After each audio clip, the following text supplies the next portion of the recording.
are you ready to help me out with today's social media problem today? Yeah. All right, so you don't know what it is, do you? No. Nor do I. Let's take a look at it together, all right? Here it is up here. So it says, what is the perimeter of the parallelogram? So when you see that, Haley, what is the first thing that comes to mind? What are you thinking of, first of all? Multiplication. Why multiplication? To find the area of the parallelogram. Okay, so to find the area, we would definitely need to multiply, but if we're finding the perimeter, do we need to multiply? No. Okay, could we, if we needed to, part of it? Maybe. Maybe, that's a good answer, right? Because we could, even though we don't have to multiply, we could do it to make things a little easier. But perimeter, what does that mean? Around the shape. Right, around the shape, okay? So when you think about that, what numbers do we need to know right now?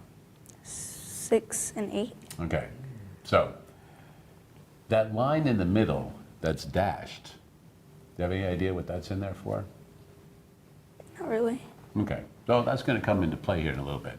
So if we just take the numbers that are up there and we want to know the perimeter of the parallelogram, the distance around it, what do you think we need to do first in order to solve this? Because if we had a square and every side was 5 inches long, because the square is all the same on all 4 sides, right? What would the perimeter be if all of them were 5? 18? Well, I go top 5, bottom 5. That would be 10. and then both sides are 5 each. That'd be 10. another 10. So 10 and 10 would be 20. 20. So the perimeter would be 20. You just added up all 4 sides, okay? Now let's say we have a rectangle, and it's 5 on the sides and 4 on top and bottom. So if we add the sides, what would we have? 10. And on the top and bottom, we'd have? 8. And therefore, it would be? 18. There you go. So now with the parallelogram, do you see anything that we can do with that? What do you want to do? Add 6 and 8. Okay, we could add 6 and 8, we'd get 14. And then what would we do? Add 8 on the other 2 sides. Add 8 on the other 2 sides? Yeah. Why would we add 8 on the other 2 sides? Because that's how tall the parallelogram is. Okay, good. So you're getting the idea of how tall it is, right? So here's a little something that we're going to do. Have you ever heard of the Pythagorean theorem? Okay, well, this is a big day for you, sister, all right? So a squared plus b squared equals c squared, okay? So if we look up there, do you see any triangles? Yeah. Where do you see them? Do we have any numbers associated with the triangle? What ones? 6. And? 8. There you go. All right. Come on over to the board with me real quick here. All right. So grab that marker right there, and we're going to draw a triangle right here.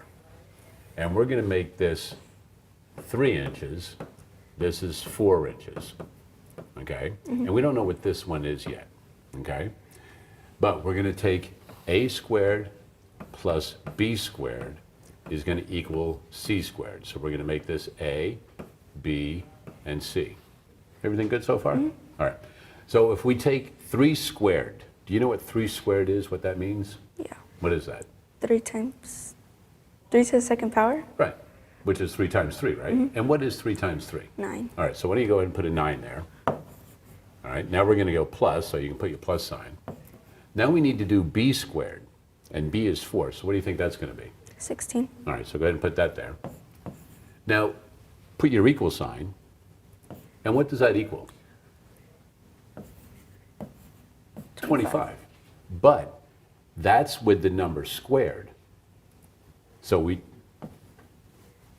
all right, so use your hand and kind of erase that.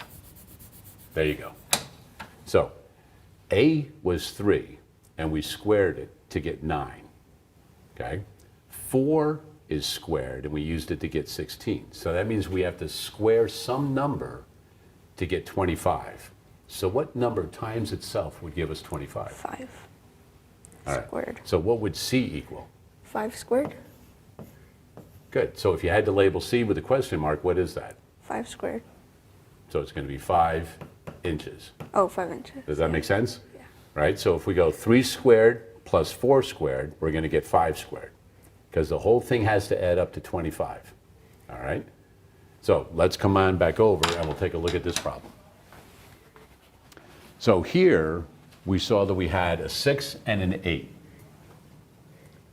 And I know we'll see that in just a second. There we go.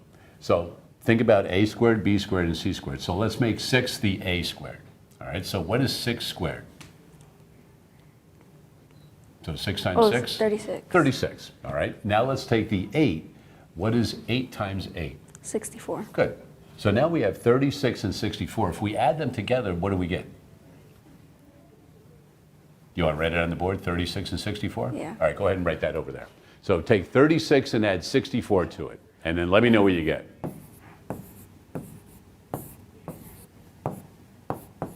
100. There you go. All right, so come on over. So we know that the whole thing is going to add up to 100. But we need to figure out what that side is that's blank across from the 8. So if we take 100, what number can we take we need to square some number to get it to equal 100. You have any idea what that might be? Some number times itself will equal 100. I don't know. All right, we know that 8 times 8 is 64. What's 9 times 9? 81. 81. So it's got to be higher than 9, right? What's 11 times 11? You know that? 121. All right, so what do you think? 10. There you go, all right, so it's 10.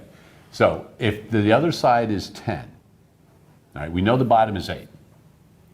And the side going up the left is 10. Okay, so we take those two sides, we're going to get 18. Now the other two sides have to equal 18 also. So if we have 18 and 18, what will we get? 32. 36. 36. All right, so let's take a look. Do we have a 36 up there? No. So we have A, B, C, and D. Do we have 36 Oh, up there? B. So you think it's B? Mm-hmm. Are you sure? You're like, I don't know, man. You're telling me all these things, and we're just learning about the Pythagorean theorem right now. So we're going to go with 36? What do you think? Yeah. All right, good. So let's take a look and see if indeed it is 36. All right, there you go. So first one done, right? So you learned a little bit about the Pythagorean theorem. A squared plus B squared equals C squared. When you're looking at triangles and you have a missing length, that's one way that you can do them if it's a right triangle. Sound good? Yeah. All right.